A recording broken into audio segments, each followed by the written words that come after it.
Hey guys, welcome to another episode of ClyphX Pro Q&A. In case you're not aware, we recently released a new accessory for ClyphX Pro called bindings, and since then I've got a bunch of questions about it.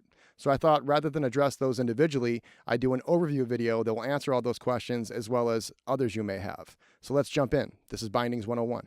After getting the bindings accessory installed and set up, you're going to have two additional settings files in your settings folder: button bindings and encoder bindings. These are essentially the same, they just allow you to bind different sorts of controls. So buttons is for buttons, switches, and that sort of thing, and encoders are for encoders, knobs, and faders. These are essentially the same, so for this video we're just going to be looking at the encoder bindings. Also, you're going to have these settings files not just for the main ClyphX Pro script, but also for any XT scripts that you're using. So for example, I have this XTA script here, which has its own bindings files. This allows you to create bindings for up to 6 controllers. These settings files include instructions and examples for all the various options that you have. In general though, these are very similar to X controls.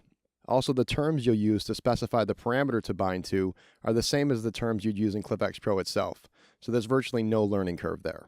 For this video, I'm going to be using the launch control, but bindings will work with virtually any MIDI controller. Also, I've got this simple Maxer Live device here that functions as an on-screen display that shows the names and values of the parameters my controls are bound to. We'll hopefully be offering a device like this in the future for your own use. But for now, it's just meant to help with visualizing the examples in this video. For this first example, we'll look at some simple bindings that demonstrate the different types of bindings that are available. This first binding will apply to the Q volume parameter of the master track. This is a static binding because it only ever controls one thing.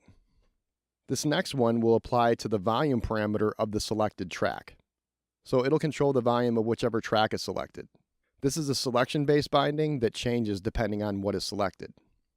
For the most part, all bindings can be either static or selection-based, depending on how you apply them. So for example, if we were to apply volume here to a specific track, track 1 for example, it would then become static. The only exceptions to that rule are the master track has 2 parameters that no other tracks have. That's Q volume and the crossfader. Those are always going to be static. And then cell P, which always controls whichever parameter is selected. So that's always selection-based, and it functions kind of like the speed dial on Novation hardware. For this next example, we have a set of more useful bindings. These will all apply to the selected device on the selected track, and they'll control the first 8 parameters of that device. So this works very similar to the instant mapping feature in Live. So that can be quite useful. Now let's take a look at where things get really interesting with bindings. We have an action named bind that can change your bindings on the fly. And this action can be triggered from any of the available X trigger types. For this example, I'll be using X clips. So right now my 8th knob is controlling the LFO phase of autofilter. This bind action is going to change that so that it controls the motion shape parameter of the DJ tools rack on this track. And as you can see, this is a static binding, so I'll maintain control over that parameter even as I navigate around in my set. Now there's many different ways this bind action can be utilized. Let's just take a look at 2 use cases. For the first case, let's take a live scenario where you may want to have your knobs controlling different things depending on which song is playing. To demonstrate that, I'm going to be rebinding just my first 3 knobs. All right, and I've got 2 macros set up to do that. The first is going to bind to parameters on the first track, and the second is going to bind to parameters on the second track. And here I've got 2 X clips set up to trigger those macros. So when I launch the first one, those first 3 knobs will be bound to parameters on the first track.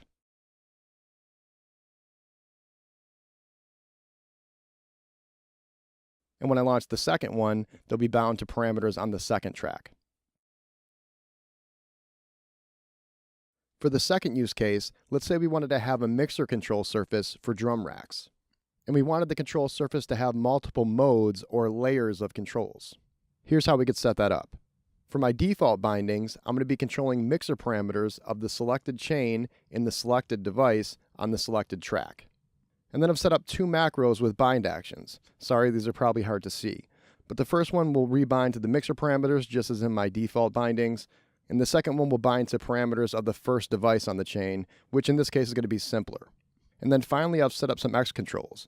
The first 2 will trigger those macros so that I could switch between my layers. And I've also added a couple additional actions to show the name of the layer in the status bar, and also some MIDI actions to control my LEDs so that I could see which layer is active.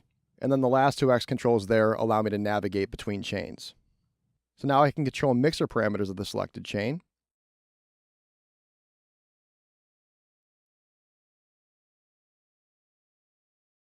And then switch to my second layer to control parameters of simpler. And of course, I could have as many layers as I want. This is just meant as a simple example.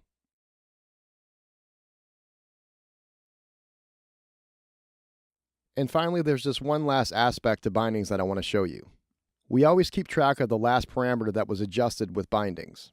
And in this way, we can then apply actions to that parameter. So we can do things like randomize it, ramp it, toggle it, etc. In this case, I've set up an X control with the bound P action that refers to that last adjusted parameter. And this will allow me to reset whichever parameter I adjusted last. We can also access that parameter from clip envelope actions via the bound keyword. And I've set up an X control for that as well. So now I can insert an envelope for the last parameter that I adjusted.